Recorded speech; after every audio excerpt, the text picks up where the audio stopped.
Richard Pick nació en Alemania en 1921.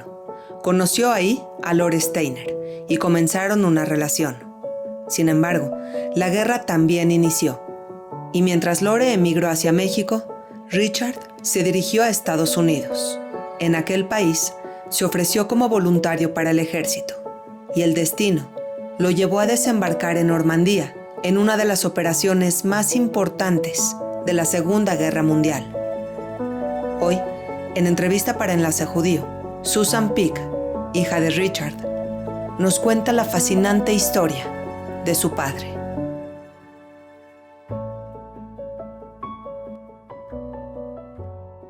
Mis papás nacieron en Stuttgart, en el sur de Alemania, y a mi papá le encantaba el deporte. Un día estaban en un partido de fútbol, mi papá sentado adelante y mi mamá atrás. Mi mamá le toca así en el hombro: oye, ¿cuánto va el partido? Y mi papá, sin voltear para atrás, le dice 1-1. Y mi mamá contesta: ¿a favor de quién? Y mi papá voltea así: ¿qué onda? Y dice: wow, está guapísima. Y la invita a salir. Ese fue el principio de una historia de amor preciosa, preciosa, que duró, yo creo que estuvieron casados como 56, 57 años. Poco tiempo después del Kristallnacht, en diciembre de 39, la familia de mi mamá se viene a México. ¿Por qué vienen a México? Porque su tía, la hermana más joven de 7 hermanas, una de las cuales era mi abuela, la mamá de mi mamá, había venido en los años 20 a México a trabajar y emigran a México. Mientras tanto, la familia de mi papá decide irse a Checoslovaquia con la creencia de que los alemanes no iban a invadir Checoslovaquia. Pick es un apellido checo. Están ahí hasta que es inminente que los alemanes sí van a invadir, y mis abuelos estaban preocupados de que mi papá y su hermano, mi tío, su hermano menor, no podían ir a la escuela en Checoslovaquia porque no hablaban checo. Deciden mandar a su hijo mayor, que es mi papá, a Alemania de regreso para que pueda estudiar. A su hijo menor, a mi tío, no lo pueden mandar de regreso, no lo aceptan en la escuela y le piden de que antes de irse aprenda mecanografía. Eso, haber aprendido mecanografía, fue lo que le salvó la vida, como veremos más adelante, y esa máquina de escribir hasta el día de hoy está en la entrada de mi casa, que era la casa de mis papás, por cierto.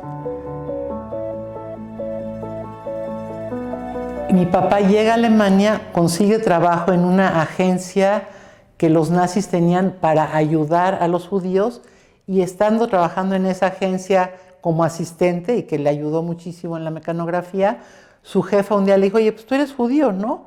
Sí. ¿Y por qué no te vas? Yo, ¿cómo me voy ahí? No tengo dinero, no tengo cómo hacerle. Te vas en Lufthansa. ¿Cómo que en Lufthansa? ¿Puedo irme en avión? Sí, te puedes ir en avión, solo que necesitas un boleto y necesitas tener una visa. Mi papá y un amigo suyo, Herbert Dreyfus, muchos años antes habían aplicado a 20 embajadas diferentes y 3 les contestaron, 2 diciéndoles que no les iban a dar visa, y Liberia les dio una visa. Entonces tenía mi papá la visa para Liberia y la jefa le dijo: ¿sabes qué? Voy a ir aquí junto, voy a dejarte mi cajón abierto. Le deja el cajón abierto, mi papá entendió que era para sacar papelería, saca la papelería, hace boletos falsos para él y para 2 de sus amigos, y echan un volado los 3 amigos de que quién va a salir primero, quién después, etc. Mi papá es el que gana el volado para salir primero, Herbert segundo, y el tercer amigo nunca la hace. Y hay una cosa muy curiosa hasta el día de hoy. Bueno, el día de hoy están enterrados juntos, mi papá y Herbert Dreyfus, a pesar de haberse dejado de ver durante muchísimos años. Es esas cosas que dices, no puede ser. Y mi papá, la jefa le dice: bueno, ahora sí, ya con tu boleto que te hiciste, todos se hicieron pato de que era un boleto falso, con tu boleto que te hiciste, ve a Múnich a pedir, y con tu boleto falso y con tu visa de Liberia, ve a Múnich a pedir autorización. Fue ante una autoridad, ante un general nazi, el cual le dijo: ¿qué? ¿No estás de gusto? ¿No te gusta estar en Alemania? ¿O por qué te quieres ir? Papá contaba que se quedó callado, que no contestó nada, que se vieron a los ojos el general y él, y que le puso un sello, y con ese sello mi papá se fue casi corriendo de felicidad de ahí. Tomó un avión que iba a Barcelona, aterriza primero el avión en Lyon, que era gobierno de Vichy en Francia. Estaba pues, con mucho miedo de haber aterrizado en Lyon, se sigue a Barcelona, llega a Barcelona y acaba en las oficinas de Lufthansa, y en las oficinas de Lufthansa pide trabajo y le dan trabajo de cargador y le dan la oportunidad de mandar un telegrama a Alemania, y a su amigo Herbert le escribe: llegué bien, trae raíz fuerte, porque él había entendido que los españoles querían darle más sabor a su pescado y él pensó que el Herein podría ser algo que les ayudara a tener con qué comer. Llega unas semanas más tarde Herbert llega con su acordeón y viven del intercambio del Herein, de ser cargadores en Lufthansa y de que Herbert tocara el acordeón y mi papá cantara, y él contaba que les daban el dinero con tal de que se callara la boca, porque realmente no tenía voz para cantar. Estando en Barcelona, alguien les dice: oigan, ustedes tienen cara de judíos, ¿no quisieran ir a la agencia que apoya a judíos aquí? Herbert y mi papá van a la agencia, les ofrecen que se pueden ir en barco a Nueva York, llegan a Nueva York, y en Nueva York mi papá trabaja como portero los fines de semana, portero de fútbol. Era muy, muy deportista él. Me acuerdo que había muchísimos trofeos en su estudio, donde tenía libros, trofeos y medallas. Y llega a Nueva York, trabaja los fines de semana como portero de soccer y entre semana como tornero fabricando tornillos. Y después de unos meses él decide que él quiere unirse a la Fuerza Armada, a la Fuerza Aérea Norteamericana, y los americanos le contestan que no, que se puede unir a la Armada Americana. Mi papá estuvo en la guerra, estuvo en Normandía, aterrizó en Normandía, bueno, por agua llegaron a Normandía, a la playa de Omaha, y mi papá, me acuerdo que nos platicaba que tenía como muchos mixed feelings, como él decía, de la emoción de estar llegando, con muchísimo miedo de estar llegando, y que lo que decía es: me tengo que concentrar y tratar de dejar a un lado todas las partes que pueden interferir en mi función en este momento. Yo lo que me acuerdo era la parte de la convivencia con su batallón. De hecho, vinieron miembros, amigos suyos del batallón muchos años después a México, estuvieron en mi casa. Él hablaba mucho del compañerismo que había entre ellos, del sufrimiento cuando había pérdidas, de cómo realmente eran un batallón, eran un equipo y jalaban juntos y se apoyaban de una manera impresionante. Eso es lo que recuerdo. Y de hecho, muchos años después, ya en su vejez, un día decidió que quería buscar a alguien en Alt-Volkweiler y encontró al que escribía la Gaceta de Alt-Volkweiler, que su hijo, él no usaba correo electrónico. Estamos hablando cuando mi papá tenía 90 años. Y que el hijo de él, o la hija, era el que se comunicaba con mi papá y le mandó fotos de la Gaceta que su papá había escrito 40, 50 años antes, donde había fotos de mi papá llegando a Normandía. Es muy impresionante, o sea, ver la revista del pueblo de Alt-Volkweiler y que estos viejitos se conocen por correo electrónico cuando tienen 90 años.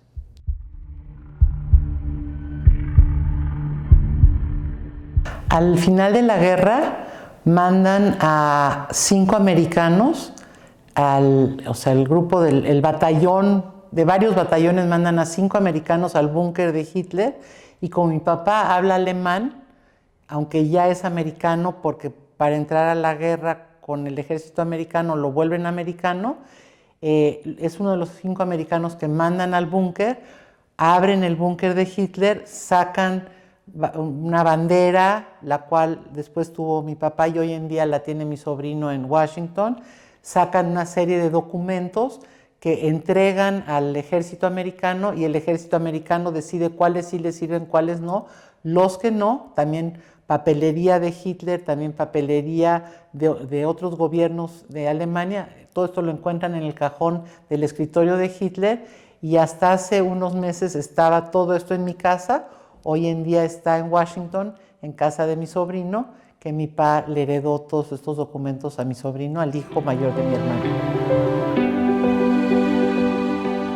Cuando acabó la guerra, mi papá pensó que con eso ya se podría retirar y se lo jalaron al servicio de inteligencia americano porque hablaba alemán y porque era muy bueno en matemáticas. Estuvo en Augsburg. En Augsburg es donde fueron los pre-trials, los juicios previos a los juicios de Nuremberg. Entonces ahí es donde platicaban con los diferentes nazis, tenían un nombre falso, mi papá era Herr Peters en vez de Herr Pick, y le tocó, él era el interrogador de Lili Riefenstahl, que era la encargada de hacer las películas, los videos para Hitler y para su equipo, con One Sorgen era el otro que le tocó interrogar, que era el encargado del servicio postal americano, y fue una de las personas que estuvo cerca de Göring. De hecho, hay fotos de Göring que tomó mi papá en el servicio de inteligencia americano en Augsburg.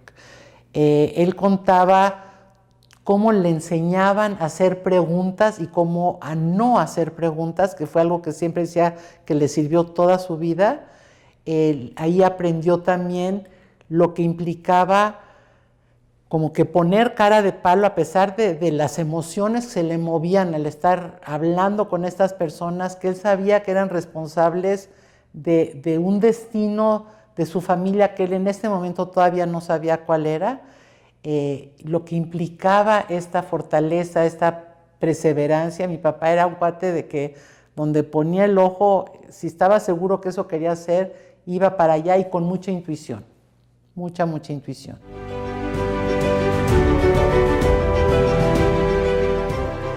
Hay una parte de la historia que me encantaría platicarte, que es cómo se encontraron mi papá y su hermano. Mi papá estaba en el servicio de inteligencia americano y los fines de semana que tenía libre se iba a Stuttgart a ver si alguien de sus amigos de la juventud sabía qué le había pasado a su familia. Iba fue varias veces, a veces no conocía a nadie, a veces sí encontraba gente. Y en uno de esos fines de semana que mi papá estaba afuera, mi tío, que había estado en 5 campos de concentración y se había ido caminando con mecates enredados en los pies y robando pan desde Riga hasta Stuttgart, en la cola de las raciones, ve a un cuate y le dice: oye, ¿tú no eres Alfred Liebstel? Sí, ¿tú quién eres? Yo soy Lutz Pick. Lutz era su nombre alemán, que luego se lo cambió a Larry cuando migró a Estados Unidos. Y le dijo: ¿y mi hermano? ¿Tu hermano está aquí como a 2 horas en Augsburg. No, mi hermano está en América. No, acabo de ver a tu hermano hace 2 semanas. Le dio de comer. No sé cómo llegó mi tío al centro de inteligencia americano en Augsburg. 12 horas durante 12 horas lo interrogó el servicio de inteligencia americano hasta que los convenció que era el hermano de mi papá. Ya que los convenció, le dieron de comer, le dijeron que se duerma en la litera de mi papá, y cuando mi papá llegó y estaban todos borrachos celebrando el final de la guerra, jala a un borracho de su cama y era su hermano. Fue crecer con un hombre muy fuerte, un hombre brillante, un hombre duro, un hombre que agradecía mucho haberse salvado, que trató siempre de ver de qué manera salvar a otras personas que fueron víctimas de la guerra, incluyendo a hijos y a nietos de nazis. El último día de su vida, que al ratito te platico, él a lo que estaba dedicado los últimos meses de su vida era a poner en contacto a hijos y a nietos de judíos y de nazis que fueron víctimas de la guerra para que pudieran platicar lo que implicaba ese parentesco. Entonces, también ser la hija de una persona tan comprometida con la libertad. Su libro que estamos presentando, que se llama For the Love of Freedom, es el libro en el que Pablo Piñeiro escribió o reescribió lo que mi papá había escrito y lo volvió una novela. Lo vamos a estar presentando. Y se llama For the Love of Freedom por esta pasión que mi papá tenía por la libertad, por el respeto a las diferencias, por ayudar a todo el que necesitara ayuda. Mi papá, al final de su vida, mi papá era muy, muy deportista y tenía problemas del sol, por el sol de jugar tenis, de jugar golf, del foot, y tuvo un cáncer de la piel. Él estaba bien. Un viernes me dijo, ¿sabes qué? Yo creo que ya no estoy tan bien, yo creo que me voy a morir. Háblale a tu hermana. Mi hermana estaba en Ixtapa, llegó Silvi de Ixtapa, y el lunes en la mañana estaba yo en la oficina y dije, ¿sabes qué? No, ya me voy. Y le hablé a mi hermana y le dije, ¿sabes qué? Ya me voy a ver a papi. Eran las 12. Y me dijo, son las 12, sí, Silvi, pero creo que ya. Nos fuimos las dos para allá. Y me acuerdo que llegué y me dijo, ay, qué bueno que vienes, pero además en este tono, porque me duele el corazón y no hay hospital, no hay hospital. Y me puso sus piernas en mis piernas y me dijo, ¿sabes qué? No me siento bien. Y no fui al baño ya en la mañana, y como buen alemán él tenía sus horarios de ir al baño, de bañarse, de comer. Y mi hermana me dijo, espérame tantito. Y le dijo, oye papi, vámonos a tu sofá. Él tenía un sofá, o sea, estaba la computadora, y estaba junto a un sofá, y él tenía sus horarios de la computadora, y sabíamos que si a las 12:30 del día aceptaba irse a su sofá, algo no estaba bien. Era hora de computadora. Y estaba escribiendo, y nos dijo, espérenme, sí quiero irme al sofá, pero quiero acabar de escribir esta carta, que era una de las cartas de 2 cosas que estuvo haciendo al final de su vida. 3, una, escribiendo sus memorias, que están en el libro de For the Love of Freedom. Otra que estuvo haciendo fue mandar a hacer piedras en Alemania donde dijera a dónde había vivido su abuela, su mamá, sus papás, él, dónde había sido su bar mitzvah, su escuela, su gimnasio, etc. Y la otra, la de poner en contacto a hijos y a nietos de judíos y de nazis que habían sido víctimas de la guerra, para que pudieran ellos contar sus historias. Y ahí fue cuando acabó esas cartas, se fue al sofá y a las 3 de la tarde se murió.